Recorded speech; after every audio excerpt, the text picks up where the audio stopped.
In order to reach a higher potential, and everyone is capable of reaching a higher potential, first they need housing, healthcare, which may include addictions or mental health treatment, and access to income. I'm almost certain anybody in the audience would know how important housing is, being in houses themselves. It's vitally important. The lack of housing, right, it just adds to the insecurity of a person who is wanting recovery but doesn't have the stable place to live to stay in that process of recovery. The need is dire.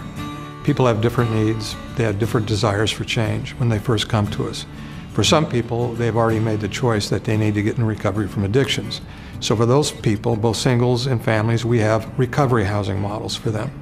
For people who don't need to get in recovery, we have more of a housing first model, where it is, let's get you off the streets, let's get you into housing, let's get you stable so you can move to a higher potential. But we don't do it alone.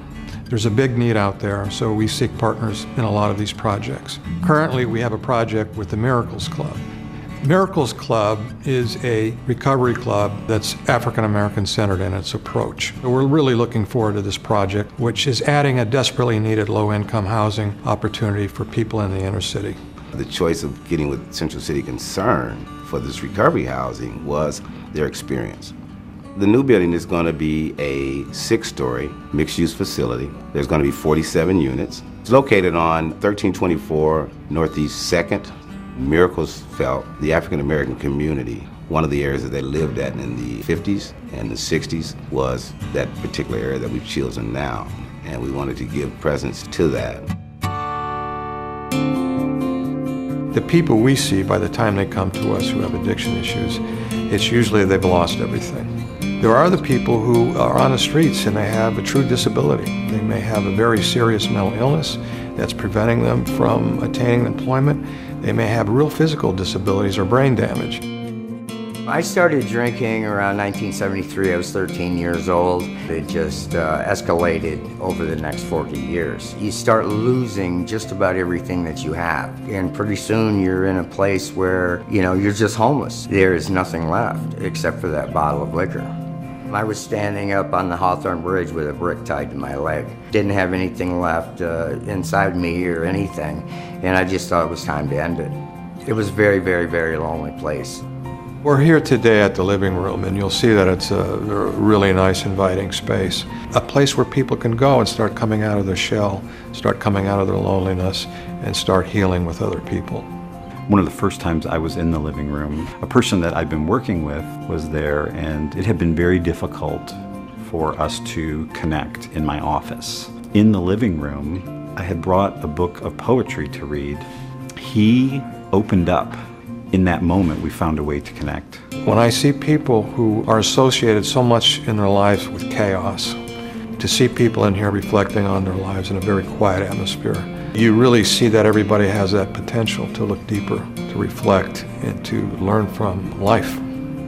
I thank my higher power every single day for Central City Concern.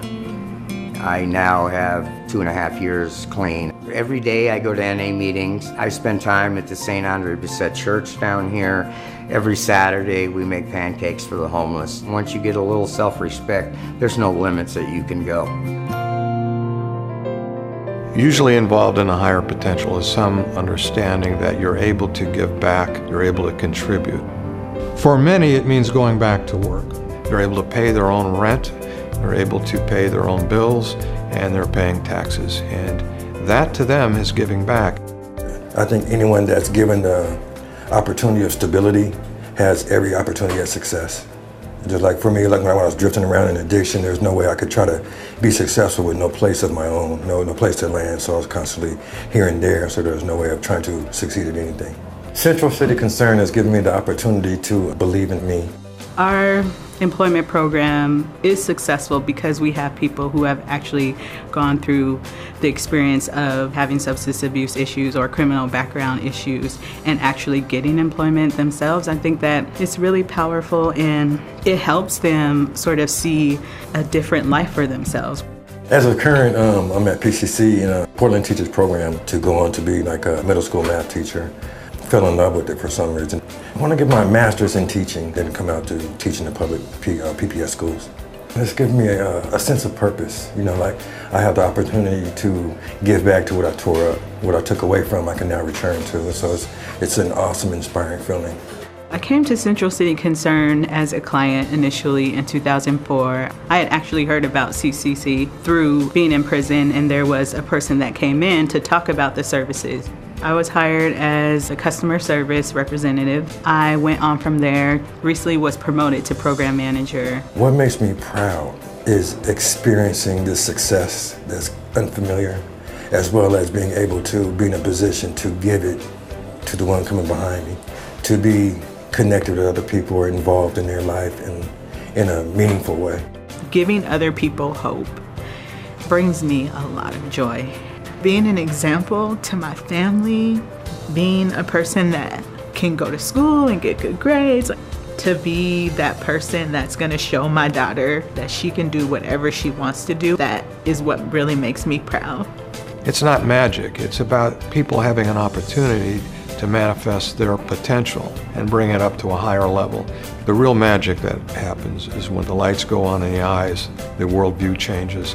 They see meaning in life as not just being one tragedy after another or one problem after another. They actually get enjoyment out of life.